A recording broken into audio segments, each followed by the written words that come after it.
ಅಖಿಲಾಂಡ ಕೋಟಿ ಬ್ರಹ್ಮಾಂಡ ನಾಯಕ ರಾಜಾದಿರಾಜ ಯೋಗಿರಾಜ ಪರಬ್ರಹ್ಮ ಶ್ರೀ ಸಚ್ಚಿದಾನಂದ ಸದ್ಗುರು ಸಾಯಿನಾಥ್ ಮಹಾರಾಜ್ ಕಿ ಜೈ. ಗುರುವಿನ ಪಾದಾರವಿಂದಗಳಿಗೆ ವಂದಿಸುತ್ತಾ, ನಮಸ್ತೆ ಸ್ನೇಹಿತರೆ, ಹೇಗಿದ್ದೀರಾ? ಗುರುವಿನ ಆಶೀರ್ವಾದ, ಭಗವಂತನ ದಯೆ, ಕರುಣೆ, ಪ್ರೇಮದಲ್ಲಿ ಸಂರಕ್ಷಿಸಲ್ಪಡ್ತಾ ಇದ್ದೀರಾ. ಹಾಗೆ ನಿಮ್ಮ ಒಳ್ಳೆಯ ಉದ್ದೇಶದ ಕರ್ಮಗಳು ನಿಮ್ಮನ್ನು ಸರಿಯಾದ ಮಾರ್ಗದರ್ಶನದಲ್ಲಿ ಕರ್ಕೊಂಡು ಹೋಗ್ತಾ ಇದ್ದಾವೆ. ಅದೇ ರೀತಿ ನಾನು ಕೂಡ ಪ್ರಾರ್ಥನೆಯನ್ನು ಮಾಡ್ತಾ ಅದೇ ವಿಚಾರ ನಿಮ್ಮ ಜೀವನದಲ್ಲಿ ಸತ್ಯವಾಗಲಿ, ಹಾಗೆ ನಿಮ್ಮಲ್ಲಿರುವ ಎಲ್ಲ ರೀತಿಯ ನಕಾರಾತ್ಮಕತೆ, ನೀವು ನಂಬಿದ ದೈವಶಕ್ತಿ, ಗುರುಶಕ್ತಿ ಹೀಲ್ ಮಾಡಲಿ ಅಂತೇಳಿ ಪ್ರಾರ್ಥನೆಯನ್ನು ಮಾಡ್ತಾ ಇವತ್ತಿನ ರೀಡಿಂಗ್ ಶುರು ಮಾಡ್ತಾ ಇದ್ದೀನಿ. ಸ್ನೇಹಿತರೆ, ಎಂದಿನಂತೆ ಇದು ಒಂದು ಟೈಮ್ಲೆಸ್ ಜನರ ರೀಡಿಂಗ್ ಆಗಿರುತ್ತೆ. ಹಾಗೆ ಇದು ಕನೆಕ್ಟಿವ್ ಎನರ್ಜಿಯಲ್ಲಿರುತ್ತೆ. ಯಾವ ಸಮಯದ ಎನರ್ಜಿ ಪ್ರಕಾರ ನೀವು ಈ ರೀಡಿಂಗ್ನ ಎನರ್ಜಿಗೆ ಕನೆಕ್ಟ್ ಆಗ್ತಿರೋ, ಖಂಡಿತವಾಗಿಯೂ ಈ ಎನರ್ಜಿ ನಿಮ್ಮನ್ನು ಹೀಲ್ ಮಾಡುತ್ತೆ, ಗೈಡ್ ಮಾಡುತ್ತೆ. ಹಾಗೆ ಸರಿಯಾದ ತೀರ್ಮಾನಗಳನ್ನು ಸರಿಯಾದ ಸಮಯದಲ್ಲಿ ತಗೊಂಡು ನಿಮ್ಮ ಜೀವನದಲ್ಲಿ ಒಂದು ಅದ್ಭುತವಾದ ಸುಂದರವಾದ ಭವಿಷ್ಯವನ್ನು ರೂಪಿಸ್ಕೊಳ್ಳೋಕ್ಕೆ ಸಹಾಯ ಮಾಡುತ್ತೆ. ಹಾಗಾದರೆ ಇವತ್ತಿನ ಒಂದು ಈಗಿನ ಎನರ್ಜಿ, ಪ್ರಸ್ತುತ ಎನರ್ಜಿಗೆ, ನಿಮ್ಮ ನಂಬಿಕೆಗೆ, ಹಾಗೆ ನಿಮ್ಮ ಒಂದು ಗುರುವಿನಲ್ಲಿಟ್ಟಿರುವ ನಂಬಿಕೆ ಆಗಿರ್ಬೋದು, ಭಗವಂತನಲ್ಲಿಟ್ಟಿರುವ ನಂಬಿಕೆ ಆಗಿರ್ಬೋದು, ಅದಕ್ಕೆ ಗುರುವು ಯಾವ ರೀತಿಯಲ್ಲಿ ನಿಮ್ಮ ಈಗಿನ ಪ್ರಸ್ತುತ ಮನಸ್ಥಿತಿ ಹೇಗಿದೆ, ಅದು ಯಾವ ರೀತಿಯ ಗೊಂದಲದಲ್ಲಿದೆ, ಯಾವ ಸಮಸ್ಯೆಗಳನ್ನು ಬಗೆಹರಿಸ್ಕೊಳ್ಳೋಕ್ಕಾಗದೆ ಒದ್ದಾಡ್ತಾ ಇದೆ, ಇಲ್ಲ ಇದೇ ಸತ್ಯ ಅನ್ನೋ ರೀತಿಯಲ್ಲಿ ಕೆಲವೊಂದು ವಿಚಾರಗಳನ್ನು ನಂಬಿ ಒಂದು ಭ್ರಮೆಯಲ್ಲಿ ನಡೀತಾ ಇದೆಯಾ, ಅದಕ್ಕೆ ಒಂದು ಸ್ಪಷ್ಟವಾದ ಉತ್ತರ ನಿಮಗೆ ಬೇಕಾಗಿದೆ. ಅದಕ್ಕೆ ಉತ್ತರ ಮೊದಲನೇದಾಗಿ ಇಲ್ಲಿ ಗುರು ಯಾವ ರೀತಿ ಕೊಡ್ತಾ ಇದ್ದಾರೆ ಅಂದರೆ, ತುಂಬ ವರ್ಷಗಳಾಗಿದೆ, ನನ್ನ ಭಾಗ್ಯನೇ ಬದಲಾಗ್ತಾ ಇಲ್ಲ. ಹಾಗೆ ಕೆಲವು ಜನರ ಭಾಗ್ಯದಲ್ಲಿ ಒಂದೇ ಒಂದು ಘಟನೆ ಅದ್ಭುತ ತಿರುವು ತೆಗೆದುಕೊಳ್ಳುತ್ತೆ. ಯಾವ ಕರ್ಮ ಭಾಗ್ಯದ ದಿಕ್ಕನ್ನು ವೇಗವಾಗಿ ಬದಲಾಯಿಸ್ತಿದೆ. ಇಲ್ಲಿ ಬದಲಾಯಿಸೋದೇ ಇಲ್ಲ ಅಂತ ಏನಿಲ್ಲ, ಖಂಡಿತ ಅದು ಸಾಧ್ಯ. ಆದರೆ ನಿಮ್ಮ ಕರ್ಮ ಒಂದಿಷ್ಟು, ಅಂದರೆ ಈ ಜಗತ್ತು ಕೆಲವು ಬಾರಿ ತಿಳಿಸಿರುವಂತೆ ರೀತಿಯಲ್ಲಿ ಇರೋದಲ್ಲ, ಅದು ಒಂದು ಆಂತರಿಕ ಕರ್ಮವೂ ಕೂಡ ಆಗಿರಬೇಕು. ಮನಃಪೂರ್ವಕವಾಗಿ ಆ ಕರ್ಮದ ಉದ್ದೇಶ ನಿಮ್ಮಲ್ಲಿ ಬದಲಾವಣೆಯನ್ನು ಕಂಡಿರಬೇಕು. ಅದು ಪೂಜೆ ಮಾಡ್ತಿರೋ, ದೇವರ ಧ್ಯಾನ ಮಾಡ್ತಿರೋ, ಒಬ್ಬರಿಗೆ ಸಹಾಯ ಮಾಡ್ತಾ ಇದ್ದೀರೋ, ದಾನ ಮಾಡ್ತಾ ಇದ್ದೀರೋ, ಹಾಗೆ ಒಬ್ಬರಿಗೆ ಒಳ್ಳೆಯದಾಗಲಿ ಅಂತೇಳಿ ಬಯಸ್ತಾ ಇದ್ದೀರೋ, ಪ್ರಾರ್ಥನೆ ಮಾಡ್ತಾ ಇದ್ದೀರೋ, ನೀವು ಏನು ಮಾಡ್ತಾ ಇದ್ದೀರೋ ಅದು ಆಂತರಿಕವಾಗಿ ಬರಬೇಕು. ಅಂದರೆ ಅದು ಸ್ವಾರ್ಥದಿಂದ ಕೂಡಿರಬಾರ್ದು, ಮೇಲ್ಮುಖವಾಗಿ ತೋರಿಸಿಕೊಳ್ಳುವ ರೀತಿಯಲ್ಲಿ ಇರಬಾರ್ದು. ನಿಮ್ಮ ಯಾವುದೇ ರೀತಿಯ ಒಂದು ಸೇವೆ ಅದು ನಿಮ್ಮೊಳಗೆ ನೀವು ಬದಲಾವಣೆಗೊಂಡು ಒಂದು ಒಳ್ಳೆಯ ಉದ್ದೇಶ ಕರ್ಮದೊಂದಿಗೆ ನಾನು ಜೋಡಣೆ ಆದರೆ ಖಂಡಿತ ಆ ಕರ್ಮ ನನ್ನನ್ನು ರಕ್ಷಣೆ ಮಾಡುತ್ತೆ. ಅಂದರೆ ಧರ್ಮದಿಂದ ನಾನು ವರ್ತಿಸಿದರೆ ಆ ಧರ್ಮವೇ ನನ್ನನ್ನು ರಕ್ಷಣೆ ಮಾಡುತ್ತೆ ಅನ್ನೋ ರೀತಿಯಲ್ಲಿ ನಿಮ್ಮ ಮನಸ್ಥಿತಿ ಉಂಟಾಗಿ, ಆ ಆಧಾರದ ಮೇಲೆ ನೀವು ಪೂಜೆ ಮಾಡಿದ್ರು, ವ್ರತ ಮಾಡಿದ್ರು, ಏನೊಂದು ಆರಾಧನೆ ಮಾಡ್ತಾ ಇದ್ದೀರೋ, ಖಂಡಿತ ಅದೊಂದು ಸೇವೆ, ದಯೆ, ಕರುಣೆ, ಪ್ರೇಮ, ಇಂಥ ಒಂದು ಮನುಷ್ಯತ್ವ, ಮಾನವೀಯತೆಯ ಗುಣಗಳನ್ನು, ಆ ಮೌಲ್ಯವನ್ನು ಅರ್ತು ನೀವು ಈ ಸಮಯದಲ್ಲಿ ಸೇವೆ ಮಾಡ್ತಾ ಇದ್ದೀರಾ ಅಂದರೆ ಇದು ನಿಮ್ಮನ್ನು ನೀವು ಆಂತರಿಕವಾಗಿ ಶುದ್ಧೀಕರಣಗೊಳಿಸ್ಕೊಳ್ತಾ ಇದ್ದೀರಾ ಅನ್ನುವ ಸೂಚನೆಯಾಗಿದೆ. ಅಂದರೆ ಈಗ ನೀವು ಯಾವ ದಾರಿಯಲ್ಲಿದ್ದೀರಾ ಆ ದಾರಿ ಸರಿ ಇದೆ ಅಂತೇಳಿ ಇಲ್ಲಿ ಗುರು ಹೇಳ್ತಿದ್ದಾರೆ. ಹಾಗೆ ಇಲ್ಲಿ ಕೆಲವರು ತಮ್ಮ ತಪ್ಪುಗಳ ಮೇಲೆ ಗಮನ ಹರಿಸ್ತಾ ಇದ್ದಾರೆ. ಅಂದರೆ ಇದು ನನ್ನ ತಪ್ಪಿನ ಅಭ್ಯಾಸ ಆಗಿದೆ, ಇದನ್ನು ನಾನು ಬಿಡಬೇಕು ಅನ್ನೋ ರೀತಿಯಲ್ಲಿ ಆ ತಪ್ಪನ್ನು ಗುರುತಿಸ್ಕೊಳ್ತಾ ಇದ್ದೀರಾ. ಅಂದರೆ ಯಾರದ್ದೋ ಜೊತೆಯಲ್ಲಿ ಒಂದು ಅನವಶ್ಯಕ ಸಂಭಾಷಣೆ ಆಗಿರ್ಬೋದು, ಇಲ್ಲ ಯಾರದ್ದೋ ಬಗ್ಗೆ ಯಾರೋ ನಿಮ್ಮ ಹತ್ರ ಬಂದು ಮಾತನಾಡ್ತಾ ಇದ್ದಾರೆ ಅಂದರೆ ಅದಕ್ಕೆ ಕಿವಿಗೊಟ್ಟು ನೀವು ಕೇಳಿಸ್ಕೊಳ್ತಾ ಇರ್ಬೋದು. ಅಲ್ಲಿಗೆ ಅವರ ಒಂದು ಕರ್ಮ, ಅಂದರೆ ಪಾಪದ ಪಾಲನ್ನು ನೀವು ತೊಗೊಳ್ತಾ ಇದ್ದೀರಿ ಇಷ್ಟು ದಿನ. ಅಂದರೆ ಅವರು ಯಾವುದೋ ಒಂದು ವಿಚಾರದ ಬಗ್ಗೆ, ಯಾರದ್ದೋ ಬಗ್ಗೆ ಗೊತ್ತಿಲ್ಲದೆ ನೆಗೆಟಿವ್ ವಿಚಾರ ನಿಮ್ಮ ಹತ್ರ ಮಾತಾಡ್ತಿರ್ತಾರೆ.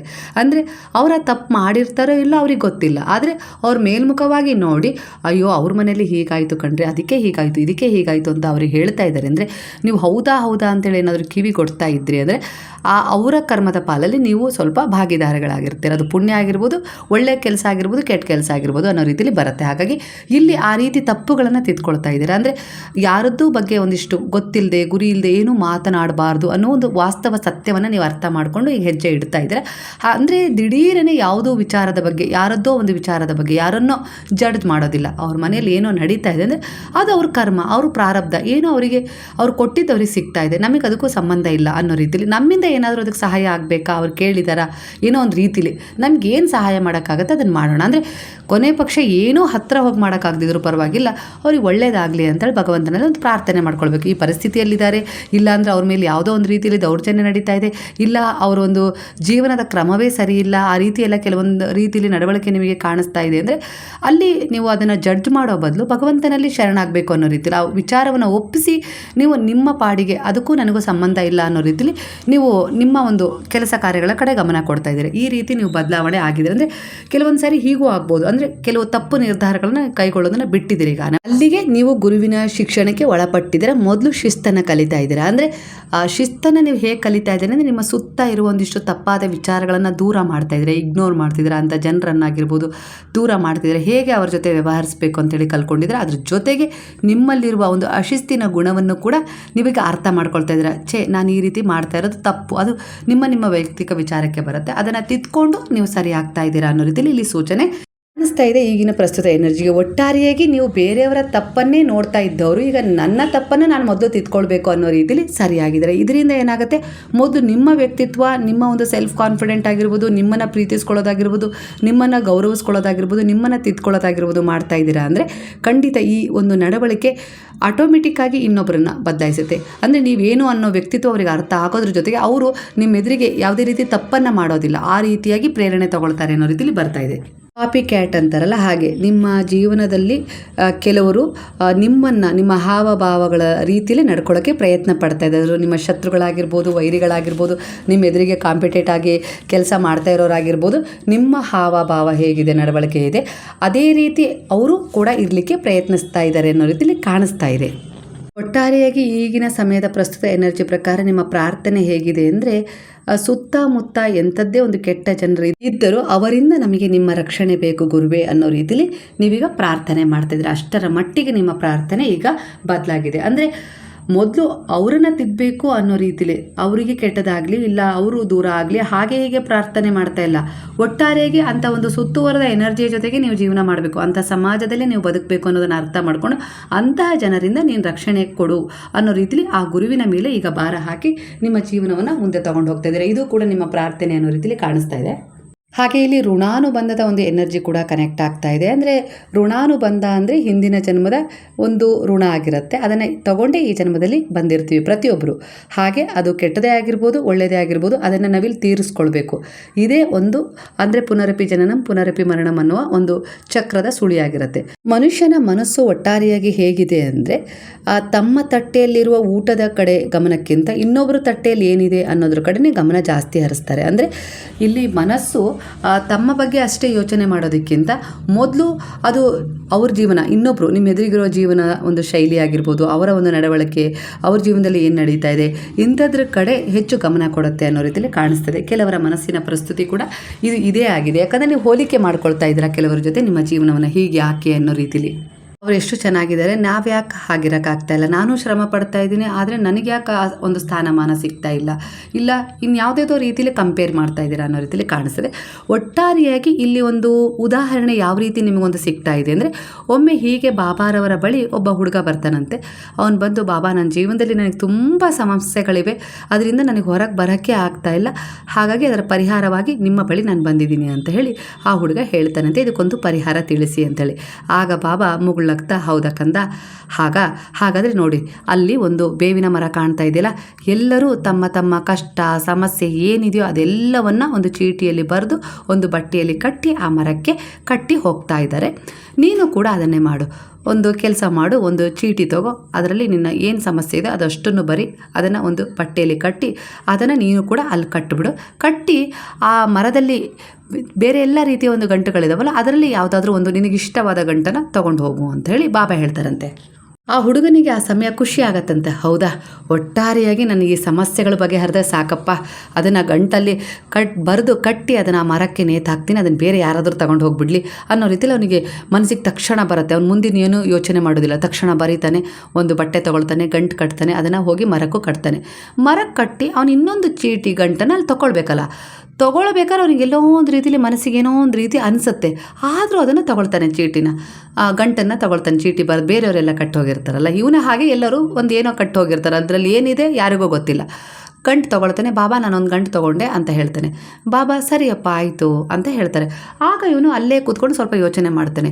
ನನಗೇನು ಒಂದೇ ಒಂದು ಸಮಸ್ಯೆ ಇತ್ತು, ಏನಪ್ಪ ಅಂದರೆ ನನಗೆ ಒಂದು ಸ್ವಲ್ಪ ಹಣ ಬೇಕು, ಇಲ್ಲ ಜೀವನದಲ್ಲಿ ನಾನು ಮುಂದೆ ಹೋಗಲಿಕ್ಕೆ ಒಂದು ಭರವಸೆ ಬೇಕು, ಯಾರೂ ನನಗೆ ಸಪೋರ್ಟ್ ಮಾಡ್ತಾಯಿಲ್ಲ, ಇದೇ ನನ್ನ ಸಮಸ್ಯೆ, ನನಗೆ ಅದಕ್ಕೊಂದು ಪರಿಹಾರ ಬೇಕು ಅಂಥೇಳಿ ನಾನು ಬರೆದಿದ್ದೀನಿ. ಸರಿನಾ, ಅದೇ ನನ್ನ ಸಮಸ್ಯೆ ಆಗಿತ್ತು. ಆದರೆ ನಾನು ಈ ಗಂಟು ತೊಗೊಂಡಿದ್ದೀನಲ್ಲ, ಈ ಗಂಟಲ್ಲಿ ಇನ್ನೊಬ್ಬರು ಏನಾದರೂ ಇದರಲ್ಲಿ ಒಂದು ನನಗೆ ತುಂಬ ಒಂದು ಕಾಯಿಲೆ ಇದೆ, ನಾನು ಇನ್ನು 4 ದಿನ ದಿನ ಬದುಕ್ತೀನಿ ಅನ್ನೋ ಸಮಸ್ಯೆಯಲ್ಲಿದ್ದರೆ, ಇಲ್ಲ ಅಂದರೆ ನಾನೊಂದು ದೊಡ್ಡ ಕೊಲೆ ಮಾಡಿದ್ದೀನಿ, ಅದರಿಂದ ಒಂದು ಕರ್ಮ ಸೃಷ್ಟಿಯಾಗಿದೆ, ಅದರಿಂದ ನಾನು ಹೇಗೆ ಹೊರಗೆ ಬರೋದು ಅನ್ನೋದು ಬರೆದಿದ್ರೆ ಅನ್ನೋ ರೀತಿಲಿ, ಇನ್ನೂ ಅನೇಕ ರೀತಿಲಿ ಏನಾದರೂ ಬರೆದುಬಿಟ್ಟಿದ್ರೆ ಆ ಸಮಸ್ಯೆಗೆ ನಾನೇ ಕಾರಣ ಅಂದರೆ ಆ ಸಮಸ್ಯೆ ನಾನು ತಗೊಂಡೋಗ್ತೀನಿ, ನನ್ನ ಸಣ್ಣ ಸಮಸ್ಯೆನಿಟ್ಟು ಆ ಸಮಸ್ಯೆ ನಾನು ತಗೊಂಡು ಹೋಗ್ತೀನಿ ಅಂತ ಹೇಳಿ ಅವನು ಯೋಚಿಸ್ತಾನೆ. ಅಲ್ಲಿಗೆ ಅರ್ಥ ಮಾಡ್ಕೊಳ್ಳಿ ಸ್ನೇಹಿತರೆ. ಆಗ ಅವನೇನು ಮಾಡ್ತಾನೆ, ಆ ಗಂಟನ್ನು ಮತ್ತೆ ತಗೊಂಡೋಗಿ ಅಲ್ಲೇ ಕಟ್ಟಿ, ಇರಲಪ್ಪ ನಂದೇನಿದೆಯಲ್ಲ ಸಮಸ್ಯೆ ಅದು ನನಗೆ ಇರಲಿ, ನಾನೇ ಅದನ್ನು ನಿಭಾಯಿಸ್ತೀನಿ ಅಂತೇಳಿ ತಾನೇನು ಗಂಟು ಕಟ್ಟಿರ್ತಾನಲ್ಲ ಅದನ್ನು ತಗೊಂಡು ಹೋಗ್ತಾನೆ.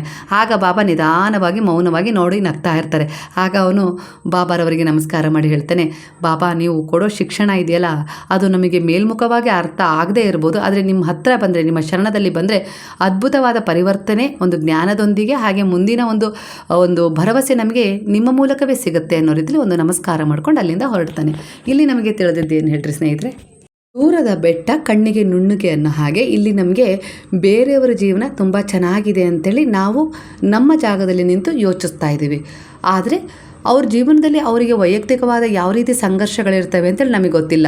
ಹೇಳಬೇಕು ಅಂದರೆ ಅದ್ರ ಹತ್ತಿರ ಹೋದಾಗ ಅವ್ರು ಯಾವಾಗಲಾದ್ರೂ ನಿಮಗೆ ಸಿಕ್ಕ ಅವ್ರ ಸಮಸ್ಯೆಗಳನ್ನು ಹೇಳ್ಕೊಂಡಾಗ ನಮಗನ್ಸುತ್ತೆ, ಅವ್ರ ಎದುರಿಗೆ ನಿಮ್ಗನ್ಸುತ್ತೆ, ಅಪ್ಪ ನನ್ನ ಜೀವನದಲ್ಲಿರುವ ಎಷ್ಟೋ ಈ ಸಮಸ್ಯೆಗಳೇ ಸಾಕಪ್ಪ, ಇವೇ ನನಗೆ ಎಷ್ಟೋ ಆರಾಮಾಗಿದ್ದಾವೆ, ಇವನ್ನೇ ನಾನು ನಿಭಾಯಿಸ್ಕೊಂಡು ಮುಂದೆ ಹೋಗ್ತಾ ಇದ್ದೀನಿ ಹೇಗೋ. ಈಗ ಅವ್ರ ಜೀವನದ ಕೇಳಿಬಿಟ್ರೆ ಅಯ್ಯಪ್ಪ ದೇವ್ರೆ ಅನ್ನೋ ರೀತಿಯಲ್ಲಿ ನೀವೇ ಹೇಳ್ಕೊಂಡಿದ್ದೀರ, ಈಗ ನಿಮಗೆ ಎಷ್ಟೋ ಸರಿ ಅಲ್ವಾ.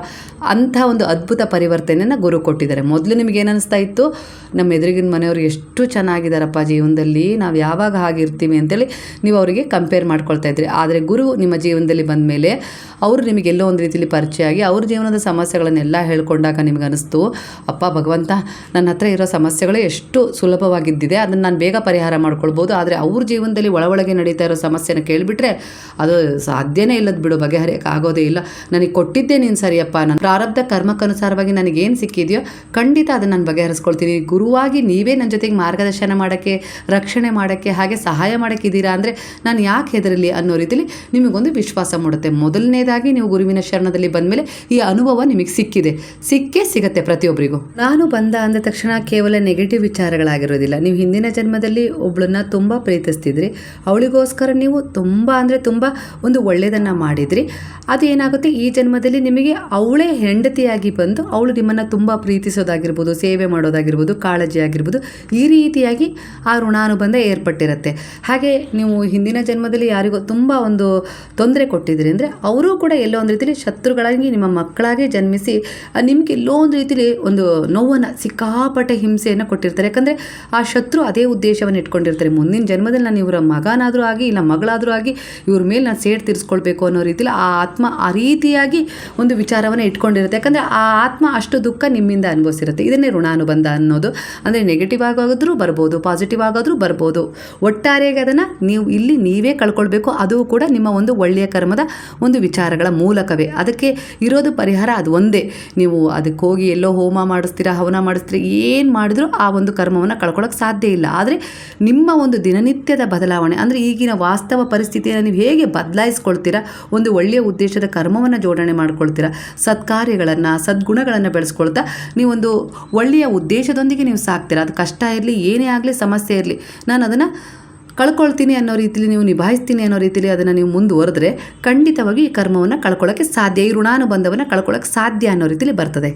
ಒಟ್ಟಾರೆಯಾಗಿ ಹಿಂದಿನ ಜನ್ಮದಲ್ಲಿ ನೀವು ಯಾವೆಲ್ಲ ಒಂದು ಋಣಾನುಬಂಧನಕ್ಕೆ ಒಳಗಾಗಿರ್ತೀರೋ ಅವೇ ಒಂದಿಷ್ಟು ಎನರ್ಜಿಗಳು ಈ ಒಂದು ಸೋಲ್ ಆಗಿ ನಿಮ್ಮ ಈ ಜನ್ಮದಲ್ಲಿ ನಿಮಗೆ ಕನೆಕ್ಟ್ ಆಗಿರುತ್ತೆ. ಅದು ಅತ್ತೆ ಮಾವ, ನಾದಿನಿ ಆಗಿರ್ಬೋದು, ಸ್ನೇಹಿತರಾಗಿರ್ಬೋದು, ಹಾಗೆ ನಿಮ್ಮ ಸುತ್ತವರೆದ ತಂದೆ ತಾಯಿ ಸಂಬಂಧ, ಹೆಂಡತಿ ಅಣ್ಣ ತಂಗಿ, ಹೀಗೆ ಒಂದಿಷ್ಟು ಸಂಬಂಧಗಳು ಆ ಋಣಕ್ಕೆ ಅನುಸಾರವಾಗಿ ನಿಮ್ಮನ್ನು ಸುತ್ತುವರೆದಿರುತ್ತದೆ. ಅದು ಒಳ್ಳೆಯದಾಗಿ ಆಗಿರ್ಬೋದು, ಕೆಟ್ಟದಾಗಿಯೂ ಆಗಿರ್ಬೋದು. ಒಟ್ಟಾರೆಯಾಗಿ ಆ ಒಂದು ಋಣಾನುಬಂಧದ ಎನರ್ಜಿ ಈ ಜನ್ಮಕ್ಕೆ ನಿಮಗೆ ಕನೆಕ್ಟ್ ಆಗಿದೆ ಅನ್ನೋ ರೀತಿಯಲ್ಲಿ ಕಾಣಿಸ್ತದೆ. ಅದು ಪ್ರತಿಯೊಬ್ಬರಿಗೂ ಆಗಿರುತ್ತೆ, ಅವರವರ ಕರ್ಮಕ್ಕೆ ಅನುಸಾರವಾಗಿ. ಅದು ಒಳ್ಳೆಯದಾಗಿ ಆಗಿರ್ಬೋದು, ಇಲ್ಲ ಕೆಟ್ಟದಾಗಿ ಆಗಿರ್ಬೋದು. ಹಾಗಾಗಿ ಇಲ್ಲಿ ಯಾರು ಜಡ್ಜ್ ಮಾಡಬೇಕಾಗಿಲ್ಲ. ಅಂದರೆ ಇಲ್ಲಿ ಯಾರದ್ದೋ ಜೀವನದಲ್ಲಿ ಏನೋ ನಡೀತಾ ಇದೆ, ಅಲ್ಲಿ ಅವ್ರ ಮಧ್ಯೆ ಸಮಸ್ಯೆ ನಡೀತಾ ಇದೆ ಅಂದರೆ ಅದನ್ನು ನಾವು ಜಡ್ಜ್ ಮಾಡೋಕ್ಕಾಗೋದಿಲ್ಲ ಕೂತ್ಕೊಂಡು. ಯಾಕಂದರೆ ಅದು ಅವರವರ ಒಂದು ಋಣಾನುಬಂಧ ಕರ್ಮಕ್ಕನುಸಾರವಾಗಿ ಅಲ್ಲಿ ನಡೀತಾ ಇರುತ್ತೆ.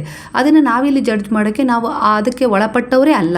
ಹಾಗಾಗಿ ಜಡ್ಜ್ ಮಾಡಬಾರ್ದು. ಏನಾದರೂ ಮಾಡೋದಿದ್ರೆ, ಏನಾದರೂ ಸಮಸ್ಯೆ ಆಗಿದೆ ಅಂದರೆ ಒಳ್ಳೆ ರೀತಿಯಲ್ಲಿ ಅದು ಬಗೆಹರಿಸ್ಕೊಳ್ಳಿ, ಒಳ್ಳೇದಾಗಲಿ, ಭಗವಂತ ಅವ್ರಿಗೆ ಏನಾದರೂ ಒಂದು ದಾರಿ ತೋರಿಸು, ಆ ರೀತಿ ಪ್ರಾರ್ಥನೆ ಮಾಡಬೇಕು. ಅದನ್ನು ಬಿಟ್ಟು ಅವ್ರ ಬಗ್ಗೆ ಆಡಿಕೊಂಡು ಜಡ್ಜ್ ಮಾಡೋದಲ್ಲ. ಇಲ್ಲಿ ಜಡ್ಜ್ ಮಾಡಿದ್ರಿ ಅಂದರೆ ಅವರ ಋಣದ ಭಾರವನ್ನು ನೀವು ಕಡಿಮೆ ಮಾಡ್ತಿದ್ದೀರಾ, ಅದನ್ನು ನಿಮ್ಮ ಕಡೆ ತಗೊಳ್ತಾ ಇರ್ತೀರಾ, ಕನೆಕ್ಟ್ ಮಾಡ್ಕೊಳ್ತಾ ಇರ್ತೀರಾ ಆ ಎನರ್ಜಿ ಅನ್ನೋ ರೀತಿಯಲ್ಲಿ ಸೂಚಿಸ್ತಾ ಇದೆ. ಹಾಗಾಗಿ ಈ ತಪ್ಪಿಂದ ನೀವು ಈಗಾಗಲೇ ಸುಮಾರು ಜನ ಹೊರಗೆ ಬಂದಿದ್ದೀರಾ, ಇನ್ನೂ ಒಂದಿಷ್ಟು ತಿತ್ಕೊಳ್ಬೇಕು ಅನ್ನೋ ರೀತಿಯಲ್ಲೂ ಕೂಡ ಕಾಣಿಸ್ತಾ ಇದೆ. ಅಂದರೆ ಬೇರೆಯವರ ಜೀವನವನ್ನು ಜಡ್ಜ್ ಮಾಡಬಾರ್ದು, ಅವ್ರು ಹೀಗೆ ಹಾಗೆ ಹೀಗೆ ಅಂತೇಳಿ ಆವಾಗ ಅವರನ್ನು ಹಗುರ ಮಾಡ್ತಾ ಇದ್ದೀರಾ, ನೀವು ಆ ಎನರ್ಜಿನ ತಗೊಳ್ತಾ ಇದ್ದೀರಾ ಅನ್ನೋ ರೀತಿಯಲ್ಲಿ ಕಾಣಿಸ್ತಿದೆ. ಆಗ ನಿಮ್ಮ ಜೀವನದಲ್ಲಿ ಸಮಸ್ಯೆಗಳು ಮೊದಲೇ ಇರ್ತವೆ, ಆ ಸಮಸ್ಯೆಗಳು ಇನ್ನೂ ಹೆಚ್ಚಾಗ್ತವೆ.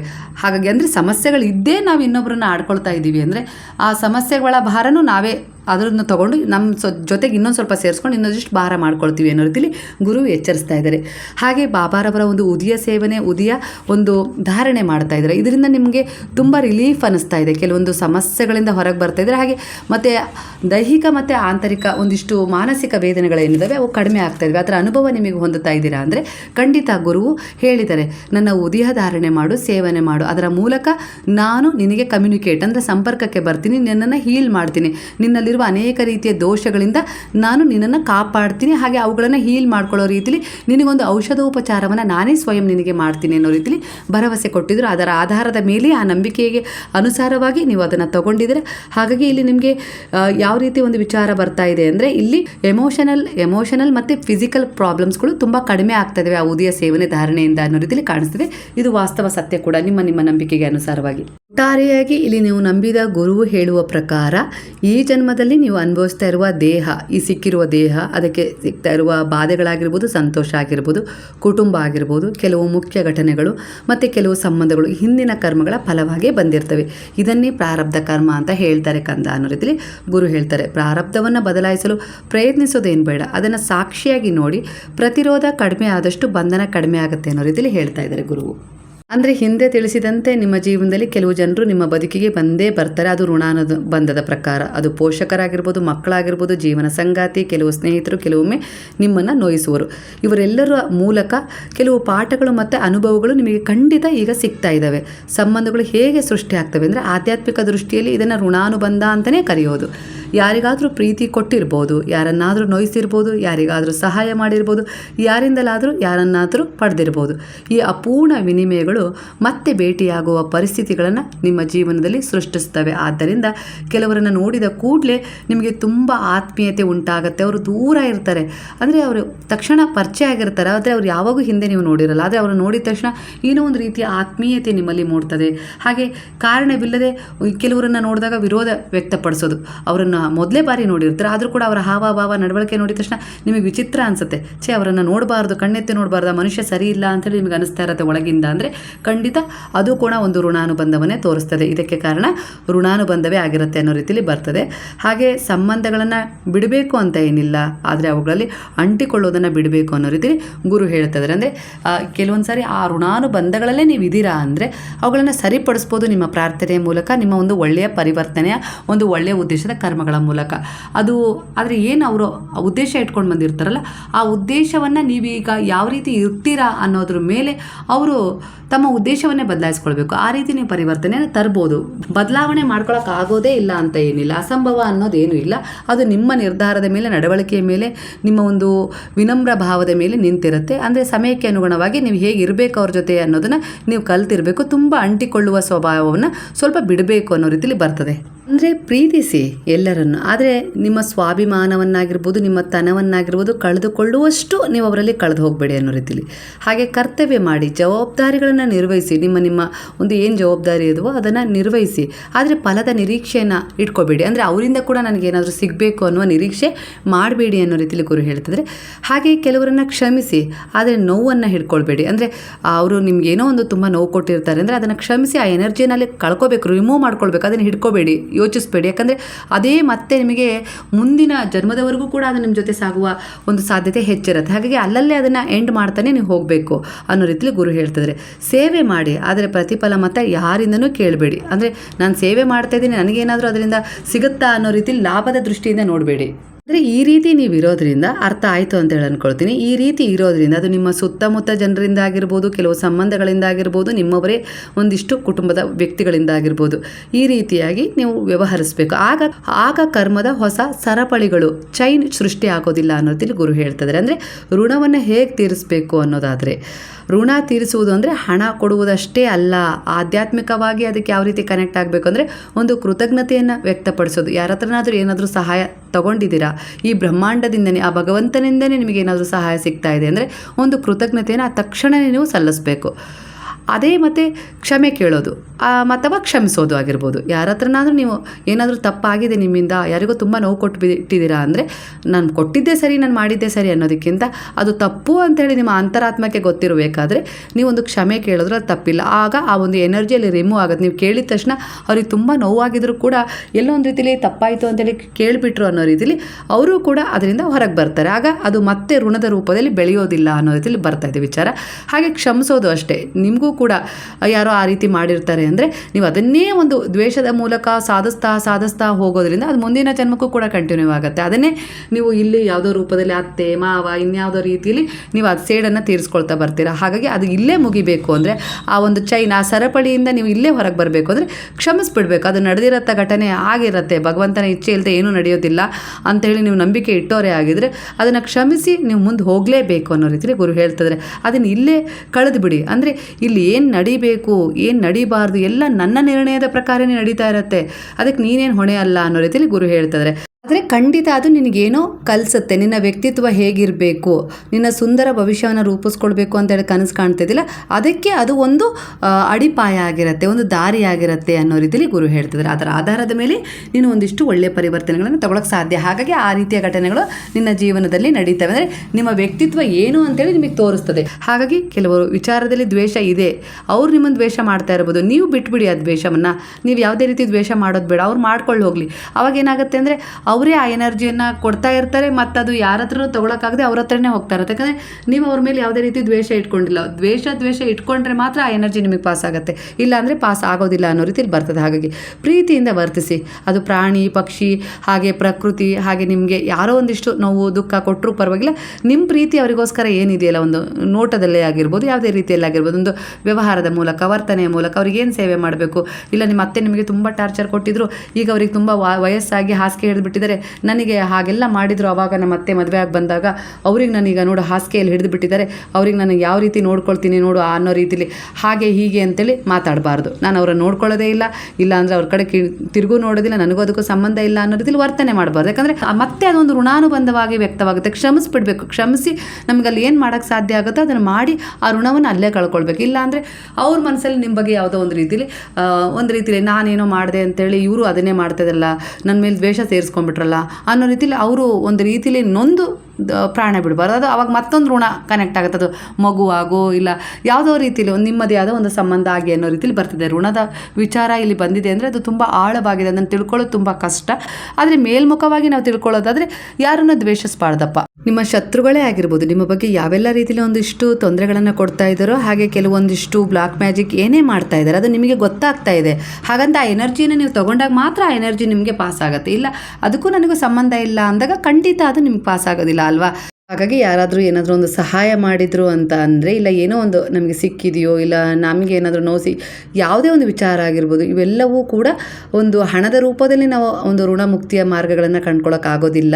ಅದನ್ನು ಒಂದು ಕ್ಷಮೆ ಇಲ್ಲ ಅಂದರೆ ಒಂದು ಕರ್ತವ್ಯ ಅನ್ನೋ ರೀತಿಲಾಗಿರ್ಬೋದು, ಕೆಲವೊಂದು ಸರಿ ಕೃತಜ್ಞತೆ ಸಲ್ಲಿಸುವ ಮೂಲಕ ಋಣಮುಕ್ತಿಯ ಮಾರ್ಗಗಳನ್ನು ಕಂಡುಕೊಳ್ಬೇಕು. ಆಗಲೇ ಆ ಒಂದು ಚೈನ್ ಕಟ್ ಆಗೋದು. ಆಗ ನೀವು ಮುಂದುವರಿತೀರಾ, ಹೊಸ ಒಂದು ಸೋಲ್ ಜೊತೆ ಬೆರೀತೀರಾ, ಇಲ್ಲ ಕನೆಕ್ಟ್ ಆಗ್ತೀರಾ ಅನ್ನೋ ರೀತಿಯಲ್ಲಿ ಗುರು ತಿಳಿಸ್ತಾ ಇದ್ದಾರೆ. ಹಾಗೆ ಇಲ್ಲಿ ನಾನು ಎಲ್ಲವನ್ನು ನಿಯಂತ್ರಿಸಬೇಕು ಎಂಬ ಅಹಂಕಾರವನ್ನು ಮೊದಲು ಬಿಡಬೇಕು. ನಾನೇ ಎಲ್ಲ ಮಾಡಬೇಕಪ್ಪ, ನನ್ನಿಂದನೇ ಎಲ್ಲ ಆಗ್ತಾ ಇರೋದಪ್ಪ, ಬೇರೆಯವ್ರು ಯಾರು ಏನೂ ಮಾಡ್ತಾ ಇಲ್ಲ, ನನ್ನ ಕುಟುಂಬದಲ್ಲಿ ನನ್ನಿಂದನೇ ಎಲ್ಲ ನಡೀತಾ ಇರೋದು, ಇವ್ರು ಯಾರೂ ನಡೆಸ್ತಾ ಇಲ್ಲ, ಏನು ನನಗಂತೂ ಸಾಕಾಗೋಗಿದೆ ಅನ್ನೋ ರೀತಿಲಿ ಅಲ್ಲ. ಪ್ರತಿದಿನ ನೀವು ಹೀಗೆ ಪ್ರಾರ್ಥಿಸ್ಬೇಕು, ದೇವರೇ ನನ್ನಿಂದ ಆಗಬೇಕಾದ ಕರ್ತವ್ಯನ ನಾನು ಮಾಡ್ತೀನಿ, ಫಲವನ್ನು ನಿನ್ನ ಪಾದಗಳಿಗೆ ಅರ್ಪಿಸ್ತೀನಿ ಅನ್ನೋ ರೀತಿಲಿ.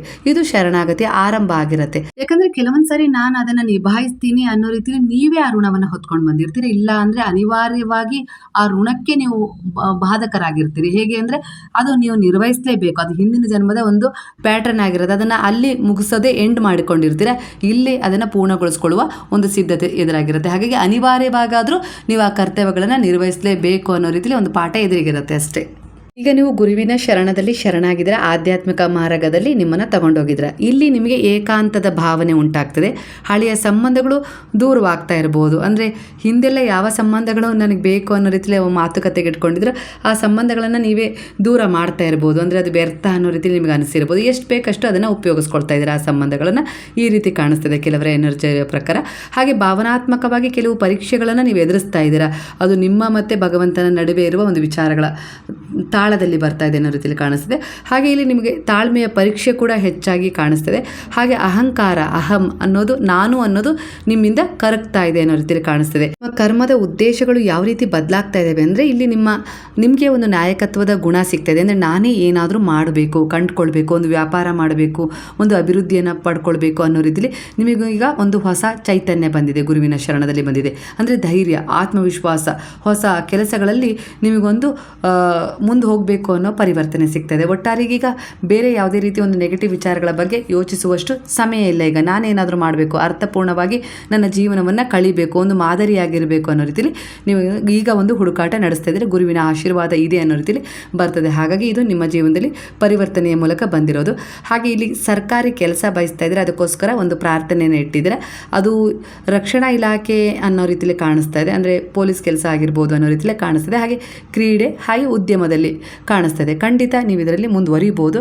ನೀವು ಏನು ಪರೀಕ್ಷೆ ಕೊಡ್ತಾ ಇದ್ದೀರೋ ಅದನ್ನು ಗುರುವಿನ ಪಾದಗಳಲ್ಲಿ ಸಮರ್ಪಣೆ ಮಾಡಿ ನಿಮಗೆ ಯಾವುದು ಯೋಗ್ಯವೋ ಅದನ್ನು ಖಂಡಿತ ಕೊಡ್ತಾರೆ. ನಿಮಗೆ ನಿಮ್ಮ ಒಂದು ಭಾವನಾತ್ಮಕವಾದ ಸಂಪರ್ಕದ ಮೂಲಕ ನೀವು ಅವ್ರ ಜೊತೆ ಯಾವ ರೀತಿ ಸಂಪರ್ಕ ಇಟ್ಕೊಂಡಿರ್ತೀರ ಅದರ ಮೇಲೆ ಇದು ನಿರ್ಧಾರ ಆಗುತ್ತೆ. ಆತುರದ ನಿರ್ಧಾರ ಬೇಡ. ಮತ್ತು ಕೋಪ ಮತ್ತು ಅಸಹನೆ ಬೇಡವೇ ಬೇಡ. ಅಂದರೆ ನನಗೆ ಅದು ಯಾಕೆ ಸಿಗಲಿಲ್ಲ, ಹಾಗೆ ಹೀಗೆ ಅಂತ ಕೋಪ, ಅಸಹನೆ ತೋರೋದು, ಇಷ್ಟೇ ಎಂಡ್ ಆಯಿತು, ನನ್ನ ಜೀವನ ಮುಗೀತು ಅನ್ನೋ ರೀತಿಯಲ್ಲಿ ನಿಮ್ಮ ಬಗ್ಗೆ ನೀವು ಹೇಳ್ಕೊಳ್ಳೋದು ಬೇಡ. ಹಾಗೆ ಕೆಲವರಿಗೆ ಇಲ್ಲಿ ಎಚ್ಚರಿಕೆ ಯಾವ ರೀತಿ ಸಿಗ್ತಾ ಇದೆ ಅಂದರೆ, ಹಣಕಾಸಿನ ವಿಷಯದಲ್ಲಿ ಸ್ವಲ್ಪ ತಾಳ್ಮೆಯಿಂದ ವ್ಯವಹರಿಸಿ ಅನ್ನೋ ರೀತಿಯಲ್ಲಿ ಬರ್ತದೆ. ಸಂಬಂಧಗಳಲ್ಲಿ ಮಾತಿನ ನಿಯಂತ್ರಣ ಮುಖ್ಯ. ಅಂದರೆ ಯಾವುದೋ ರೀತಿ ಒಂದು ಸಂಬಂಧಿಕರು, ಅದು ಸಭೆಗೆ ಹೋಗ್ತಿರೋ, ಇಲ್ಲ ಯಾರ್ದೋ ಮನೆಗೆ ಹೋಗ್ತಿರೋ, ಇಲ್ಲ ಮದುವೆಗೆ ಹೋಗ್ತಿರೋ, ಯಾರೋ ಸಿಕ್ಕರು ಅಂದ ತಕ್ಷಣ ಅಲ್ಲಿ ಮಾತಿನ ಮೇಲೆ ನಿಯಂತ್ರಣ ಬಹಳ ಮುಖ್ಯ ಅನ್ನೋ ರೀತಿಯಲ್ಲಿ ಬರ್ತದೆ. ಇಲ್ಲಾಂದರೆ ಸ್ವಲ್ಪ ಅಲ್ಲೇನಾದರೂ ಘಟನೆಗಳು ವ್ಯತಿರಿಕ್ತವಾಗಿ ನಡೆಯೋದು ಖಂಡಿತ, ಅದು ನಡೆದೂ ಇರ್ಬೋದು. ಹಾಗೆ ಮತ್ತೆ ನಡೀಬಾರ್ದು ಅನ್ನೋದಕ್ಕೆ ಇದೊಂದು ನಿಮಗೆ ಗುರು ಸಜೆಷನ್ ಕೂಡ ಕೊಡ್ತಾ ಇರ್ಬೋದು ಈಗಿನ ನಿಮ್ಮ ಮನಸ್ಥಿತಿಗೆ. ಹಾಗೆ ಇಲ್ಲಿ ಶ್ರಮ ಮತ್ತು ಶಿಸ್ತು ಬಹಳ ಮುಖ್ಯ ಅನ್ನೋ ರೀತಿಯಲ್ಲಿ ಬರ್ತದೆ. ನಿಧಾನವಾದ ಇದು ನಿಮಗೆ ಸ್ಥಿರವಾದ ಒಂದು ಒಳ್ಳೆಯ ಯಶಸ್ಸು, ವ್ಯಕ್ತಿತ್ವ, ಹಾಗೆ ಒಂದು ಒಳ್ಳೆಯ ಒಂದು ನಿಮ್ಮ ಜೀವನದ ಭವಿಷ್ಯದ ದಡವನ್ನು ಸೇರಿಸುವಲ್ಲಿ ನಿಮಗೆ ಸಹಾಯ ಮಾಡುತ್ತೆ ಅನ್ನೋ ರೀತಿಯಲ್ಲಿ ಕಾಣಿಸ್ತದೆ. ಹಾಗೆ ಇಲ್ಲಿ ನಿರ್ವಹಣೆ ಮತ್ತು ಆಡಳಿತ, ಇಂಜಿನಿಯರಿಂಗ್, ವ್ಯವಹಾರದಲ್ಲಿ ಉತ್ತಮ ಅವಕಾಶಗಳು ನಿಮಗೆ ಸಿಗ್ತದೆ. ಇದಕ್ಕೆ ನೀವು ಪ್ರಾರ್ಥನೆ ಇಟ್ಟಿದ್ದೀರಾ ಅನಿಸುತ್ತೆ, ಅದಕ್ಕೋಸ್ಕರ ಇದೇ ವಿಚಾರ ಬಂದಿದೆ. ಹೆಚ್ಚು ಚಿಂತೆ ಮಾಡೋದೇನು ಬೇಡ. ಭಾವನೆಗಳನ್ನು ವ್ಯಕ್ತಪಡಿಸಲು ತುಂಬ ಕಷ್ಟ ಆಗ್ತಾ ಇರ್ಬೋದು, ಅದನ್ನು ಗುರುವಿನೊಂದಿಗೆ ವ್ಯಕ್ತಪಡಿಸಿ ಅನ್ನೋ ರೀತಿಯಲ್ಲಿ ಕಾಣಿಸ್ತದೆ. ಆರೋಗ್ಯ ಮತ್ತು ವಿಶ್ರಾಂತಿಗೆ ಸಮಯ ನೀವು ಇಲ್ಲಿ ಕೊಡಲೇಬೇಕು, ಅದ್ರ ಕಡೆ ಗಮನ ಕೊಡಬೇಕು. ನೀವು ಕಾಳಜಿ ಇನ್ನೊಬ್ಬರನ್ನ ಮಾಡ್ತಾಯಿದ್ರೆ, ತ್ಯಾಗದ ಕಡೆನೇ ನೀವು ಗಮನ ಹರಿಸ್ತಾ ಇದ್ದೀರಾ, ಅವರಿಗೋಸ್ಕರನೇ ಎಲ್ಲ ಮಾಡ್ತಾ ಇದ್ದೀರಾ ಅಂದರೆ ನೀವು ಅದಕ್ಕೆ ಶಕ್ತರಾಗಬೇಕಲ್ವಾ, ನಿಮಗಿನ್ನೂ ಅದಕ್ಕೆ ಬಲ ಬೇಕಲ್ವಾ. ಹಾಗಾಗಿ ಅದಕ್ಕಿಂತ ಮೊದಲು ನಿಮ್ಮ ಆರೋಗ್ಯ, ನಿಮ್ಮ ಸೆಲ್ಫ್ ರೆಸ್ಪೆಕ್ಟ್, ನಿಮ್ಮನ್ನು ಪ್ರೀತಿಸೋದು, ಗೌರವಿಸೋದು, ಅದನ್ನು ನೀವು ಮಾಡ್ಕೊಳ್ಬೇಕು ತಾನೆ. ಆಗಲೇ ನೀವು ಇನ್ನೊಬ್ಬರನ್ನ ನೋಡ್ಕೊಳ್ಳೋಕೆ ಸಾಧ್ಯ ತಾನೆ. ಅದು ಒಂದು ಮಕ್ಕಳಾಗಿರ್ಬೋದು, ಯಾರೇ ಆಗಿರ್ಬೋದು, ಮಾಡ್ಕೊಳ್ಳೋಕೆ ಸಾಧ್ಯನೇ ಇಲ್ಲ. ಒಂದು ಅಪ್ಪನೇ ಆಗಿರ್ಬೋದು, ಮಕ್ಕಳನ್ನ ನೋಡ್ಕೊಳ್ತಾ ಇದ್ದರೆ ನಿಮ್ಮ ಬಗ್ಗೆ ನಿಮಗೆ ಮೊದಲು ಗಮನ ಇರಲಿ. ಆಗ ಅದು ಎಷ್ಟು ಕ್ಷಮತೆ ಹೊಂದಿರುತ್ತೆ ಅಂದರೆ ಅವರಿಗೂ ಕೂಡ ನೋಡ್ಕೊಳ್ತೀರ, ನೀವು ಕೂಡ ಆರೋಗ್ಯವಾಗಿರ್ತೀರ. ಹಾಗಾಗಿ ಇಲ್ಲಿ ನಿಮ್ಮ ಜೀವನದಲ್ಲಿ ಸ್ವಲ್ಪ ಆರೋಗ್ಯದ ಕಡೆ ಗಮನ ಕೊಡಲೇಬೇಕು ಅನ್ನೋ ರೀತಿಯಲ್ಲಿ ಬರ್ತದೆ. ಹಾಗೆ ನಿಮ್ಮದು ತುಂಬ ಆಕರ್ಷಕ ವ್ಯಕ್ತಿತ್ವ ಅನ್ನೋ ರೀತಿಯಲ್ಲಿ ಕಾಣಿಸ್ತದೆ. ಅಂದರೆ ಇನ್ನೊಬ್ಬರನ್ನು ಕೂಡ ಮುಂದೆ ತಗೊಂಡು ಹೋಗೋಣ, ಅಂದರೆ ಒಂದು ಒಳ್ಳೆ ರೀತಿಯಲ್ಲಿ ಅವ್ರಿಗೂ ಕೂಡ ಏನಾದರೂ ಒಂದು ವ್ಯವಸ್ಥೆ ಮಾಡೋಣ ಅನ್ನೋದು ನಿಮ್ಮ ಉತ್ತಮ ಒಂದು ಸಂವಹನ ಕೌಶಲ್ಯದ ರೂಪದಲ್ಲಿ ನಿಮಗೆ ಕಾಣಿಸ್ತಾ ಇದೆ ಅನ್ನೋ ರೀತಿಯಲ್ಲಿ ಕಾಣಿಸ್ತದೆ. ಹಾಗೆ ಇಲ್ಲಿ ಇನ್ನೊಂದು ವಿಚಾರ, ಕಲೆ, ಕಾನೂನು ಶಿಕ್ಷಣ ಮತ್ತು ಸಾರ್ವಜನಿಕ ಸಂಪರ್ಕ ಕ್ಷೇತ್ರದಲ್ಲಿ ಯಶಸ್ಸು ಸಿಗ್ಬೋದು ಅನ್ನೋ ರೀತಿಯಲ್ಲಿ ಕಾಣಿಸ್ತಿದೆ. ಅದಕ್ಕೆ ಪ್ರಯತ್ನ ಪಡ್ತಾ ಇರ್ಬೋದು ನೀವು. ಅದಕ್ಕೋಸ್ಕರ ಈ ವಿಚಾರ ಇಲ್ಲಿ ಕನೆಕ್ಟ್ ಆಗಿದೆ. ನಿಮ್ಮ ಮನಸ್ಥಿತಿಗೆ ತಕ್ಕ ಹಾಗೆ ಗುರುವು ಈ ಎನರ್ಜಿನ ಕನೆಕ್ಟ್ ಮಾಡಿದರೆ ನಿರ್ಧಾರ ತೆಗೆದುಕೊಳ್ಳುವಲ್ಲಿ ಸ್ವಲ್ಪ ವಿಳಂಬ ಆಗ್ತಾ ಇರ್ಬೋದು. ಇಲ್ಲಿ ಬಾಧಕ ಒಂದು ಪರಿಸ್ಥಿತಿ ಎದುರಾಗ್ತಾ ಇರ್ಬೋದು. ಆದರೆ ಎಚ್ಚರಿಕೆ, ಎಲ್ಲರನ್ನ ಖುಷಿಪಡಿಸಲು ಪ್ರಯತ್ನಿಸಿ, ನಿಮ್ಮನ್ನು ನೀವು ಮರೆಯೋದೇನು ಬೇಡ ಅನ್ನೋ ರೀತಿಯಲ್ಲಿ ಹೇಳ್ತಾ ಇದ್ದಾರೆ. ಸ್ವಲ್ಪ ವಿಳಂಬ ಆಗ್ತದೆ, ಹಾಗಂತ ನಿರ್ಧಾರ ತೆಗೆದುಕೊಂಡಿದ್ದೇ ತಪ್ಪು ಅನ್ನೋ ರೀತಿಯಲ್ಲಿ ನೀವೇನು ಅನ್ಕೊಳ್ಳೋದು ಬೇಡ. ಅಲ್ಲಿ ಏನೇ ಸಿಕ್ಕರೂ ಅದು ನಿಮಗೆ ಒಳ್ಳೆಯದೇ ಆಗಿರುತ್ತೆ. ಯಾವಾಗ ಅಂದರೆ ಅದು ಗುರುವಿನ ಪಾದಗಳಲ್ಲಿ ಸಮರ್ಪಣೆ ಮಾಡಿದಾಗ ಮಾತ್ರ. ನಿಮ್ಮಲ್ಲಿ ಬದಲಾದ ಗುಣ ಏನಪ್ಪ ಅಂದರೆ ಆಧ್ಯಾತ್ಮಿಕತೆ ಕಡೆ ತುಂಬ ಗಮನ ಕೊಡ್ತಾ ಇದ್ದೀರಿ, ಸತ್ಸಂಗ ಸತ್ಕಾರ್ಯಗಳ ಕಡೆ ಗಮನ ಕೊಡ್ತಾ ಇದ್ದೀರಿ. ಹಾಗೆ ಕರುಣೆ ಮತ್ತು ಸೃಜನಶೀಲತೆ ನಿಮ್ಮಲ್ಲಿ ತುಂಬ ಹೆಚ್ಚಾಗಿದೆ ಅನ್ನೋ ರೀತಿಯಲ್ಲಿ ಕಾಣಿಸ್ತಿದೆ. ಇಲ್ಲಿ ಶಿಕ್ಷಣ ಕ್ಷೇತ್ರದಲ್ಲಿ, ವೈದ್ಯಕೀಯ ಒಂದು ಕ್ಷೇತ್ರದಲ್ಲಾಗಿರ್ಬೋದು, ಕಲೆಯ ಕ್ಷೇತ್ರದಲ್ಲಾಗಿರ್ಬೋದು ಖಂಡಿತ ಬೆಳವಣಿಗೆಯನ್ನು ನೀವು ಪಡ್ಕೊಳ್ತೀರಾ. ಅದರ ಕಡೆ ಗಮನ ಹರಿಸ್ತಾ ಒಂದಿಷ್ಟು ಮಕ್ಕಳಿಗೆ ಅನ್ನೋ ರೀತಿಯಲ್ಲಿ ಕಾಣಿಸ್ತಿದೆ. ಅತಿಯಾದ ಭಾವನಾತ್ಮಕತೆ, ಸುಲಭವಾಗಿ ಯಾರನ್ನಾದರೂ ನಂಬೋದು ಬೇಡ, ಅಂದರೆ ಮೋಸ ಮಾಡ್ತಾರೆ ಅನ್ನೋ ವಿಚಾರಕ್ಕಿಂತ ಹೆಚ್ಚಾಗಿ ನಿಮಗೆ ಅದು ಭಾವನಾತ್ಮಕವಾಗಿ ನೀವು ಮುಂದುವರಿಲಿಕ್ಕೆ ಎಲ್ಲೋ ಅಡ್ಡಿ ತರುತ್ತೆ. ಹಾಗಾಗಿ ಆ ರೀತಿ ಮೋಸ ಹೋಗೋ ಜನರು ಎದುರಿಗೆ ಕಾಣಿಸ್ತಾ ಇದ್ದಾರೆ ಅಂದರೆ ಅಲ್ಲಿ ನಿಮಗೆ ಒಳಗೆ ಏನೋ ಒಂದು ರೀತಿಯಲ್ಲಿ ಅನ್ಕಂಫರ್ಟಬಲ್ ಫೀಲ್ ಆಗುತ್ತೆ. ಆಗ ಆ ವಿಚಾರವನ್ನು ಗುರುವಿನ ಪಾದಗಳಲ್ಲಿ ಸಮರ್ಪಣೆಯಾಗಿ ಇದೇ ನಿಮಗೆ ಗುರುವು ಸೂಚನೆ ಕೊಡ್ತಾ ಇರುವ ಲಕ್ಷಣ ಆಗಿದೆ. ಯಾವುದು ಸರಿ ಇರುತ್ತೋ ಅದರಲ್ಲಿ ನೀವು ನಿರರ್ಗಳವಾಗಿ ಮುಂದುವರಿತೀರಾ. ಯಾವುದು ನಿಮಗೆ ತುಂಬ ಸಮಸ್ಯೆ ಉಂಟು ಮಾಡುತ್ತೋ ಅಲ್ಲಿ ನಿಮಗೆ ದೇಹದಲ್ಲಿ ಮನಸ್ಸಿನಲ್ಲಿ ಬಾಧೆಗಳು ಕಾಣಿಸ್ತವೆ. ಇವತ್ತಿನ ರೀಡಿಂಗ್ ಎನರ್ಜಿ ಇಷ್ಟೇ ಕನೆಕ್ಟ್ ಆಗಿತ್ತು. ಅದರ ಆಧಾರದ ಮೇಲೆ ನಾನು ಸ್ಪಷ್ಟವಾದ ಒಂದಿಷ್ಟು ಸಂದೇಶಗಳನ್ನು ಹಾಗೆ ಇಲ್ಲಿ ಬಂದ ಮಾರ್ಗದರ್ಶನಗಳನ್ನು ನಿಮಗೆ ತಿಳಿಸಿದ್ದೀನಿ. ಕೃತಜ್ಞತೆಗಳು. ಇಲ್ಲಿ ನಿಮ್ಮ ಹಿತಕ್ಕಾಗಿ ಬಂದಿರುವ ಶಕ್ತಿಗಳು, ದೇವರು, ಗುರುಗಳು ಮತ್ತು ದೈವಿಕ ಆಶೀರ್ವಾದಗಳಿಗೆ ನಮಸ್ಕಾರ ಮಾಡಿಕೊಳ್ಳುವುದರ ಮೂಲಕ ನೀವು ಇದನ್ನು ಯಾವ ರೀತಿ ತಗೊಳ್ತೀರಿ, ಉಳಿದಿದ್ದನ್ನು ಭಗವಂತನಿಗೆ ಯಾವ ರೀತಿ ಅರ್ಪಣೆ ಮಾಡ್ತೀರಿ, ಸಮರ್ಪಣೆ ಮಾಡ್ತೀರಿ, ಅದರ ಆಧಾರದ ಮೇಲೆ ನಿಮಗೆ ಪರಿವರ್ತನೆಗಳು ಸಿಗ್ತಾ ಹೋಗ್ತದೆ. ಇಂದು ಬಂದ ಸಂದೇಶಗಳಿಗೆ ಧನ್ಯವಾದಗಳನ್ನು ನಾನು ಕೂಡ ಅರ್ಪಿಸ್ತಾ, ಹಾಗೆ ನಿಮ್ಮ ಒಳಿತಿಗೆ ಬೇಕಾದ ಖಂಡಿತ ಭಗವಂತ ಕೊಡ್ತಾರೆ ಅಂತೇಳಿ ಪ್ರಾರ್ಥನೆಯನ್ನು ಮಾಡ್ತೇವೆ. ಇವತ್ತಿನ ರೀಡಿಂಗ್ ನಿಮ್ಮ ಮನಸ್ಸಿನ ಒಂದಿಷ್ಟು ಪರಿವರ್ತನೆಗೆ ಕಾರಣ ಆಗಿದೆ ಅಂತ ಹೇಳಿ ಅಂದ್ಕೊಳ್ತೀನಿ. ಕೃತಜ್ಞತಾ ಪೂರ್ವಕವಾಗಿ ಸಾಯಿರಾಮದಲ್ಲಿ ಕಮೆಂಟ್ ಮಾಡೋದನ್ನು ಮರಿಬೇಡಿ. ಇವತ್ತು ನೀವು ಕೂಡ ತುಂಬ ಜನ ಶ್ರೀ ಸಾಯಿ ಸೇವಾ ಟ್ರಸ್ಟಿಗೆ ಸೇವಾ ನಿಧಿಯನ್ನು ಕಳಿಸಿದ್ದೀರಾ. ಕೃತಜ್ಞತೆಗಳನ್ನು ಸಲ್ಲಿಸ್ತಾ ಇದ್ದೀನಿ. ಹಾಗೆ ನಿಮ್ಮ ಈ ಸಾಯಿ ಸೇವಾ ಟ್ರಸ್ಟನ ಮೂಲಕ, ಈ ಸಾಯಿ ಕುಟುಂಬದ ಮೂಲಕ ಈ ಸೇವಾ ಟ್ರಸ್ಟ್ ಏನು ಮುಂದೋಗ್ತಾ ಇದೆಯಲ್ಲ ಅದು ಹೀಗೆ ಬೆಳೀಲಿ ಅಂತೇಳಿ ನಿಮ್ಮ ಆಶೀರ್ವಾದವನ್ನು ನಾನು ಕೇಳ್ತಾ ಇದ್ದೀನಿ. ಹಾಗೆ ನಾನು ನಂಬರನ್ನು ಕೂಡ ಇಲ್ಲಿ ಸ್ಕ್ರೀನ್ ಮೇಲೆ ಕೊಡ್ತಾ ಇದ್ದೀನಿ. ಖಂಡಿತ ನಿಮಗೆ ಅನುಕೂಲ ಆಗಲಿ ಅಂತ ಹೇಳಿ ನಿಮ್ಗೆ ಏನು ಸೇವಾ ನಿಧಿಯನ್ನು ನೀವು ಸಮರ್ಪಣೆ ಮಾಡಬೇಕು ಅಂತ ಇದ್ದರೂ ಖಂಡಿತ ಸಮರ್ಪಣೆ ಮಾಡ್ಬೋದು. ಅದು ಒಂದು ಪ್ರಾರ್ಥನೆ ಆದರೂ ಕೂಡ ಅದು ಸಮರ್ಪಣೆಯ ಭಾವದಲ್ಲಿ ನಾವು ಸೇವಾ ನಿಧಿಯ ಮೂಲಕ ಅದನ್ನು ಸ್ವೀಕರಿಸ್ತೀವಿ. ನಮಸ್ತೆ ಸ್ನೇಹಿತರೆ. ಹಾಗಾದರೆ ಎಲ್ಲರೂ ಸೇರಿ ಹೇಳೋಣವಾ? ಹರೇ ರಾಮ ಹರೇ ರಾಮ ರಾಮ ರಾಮ ಹರೇ ಹರೇ, ಹರೇ ಕೃಷ್ಣ ಕೃಷ್ಣ ಕೃಷ್ಣ ಹರೇ ಹರೇ, ಹರೇ ಸಾಯಿ ಸಾಯಿ ಸಾಯಿ ಹರೇ ಹರೇ, ಹರೇ ಬಾಬಾ ಬಾಬಾ ಬಾಬಾ ಹರೇ ಹರೇ, ಹರೇ ದತ್ತ ದತ್ತ ದತ್ತ ಹರೇ ಹರೇ.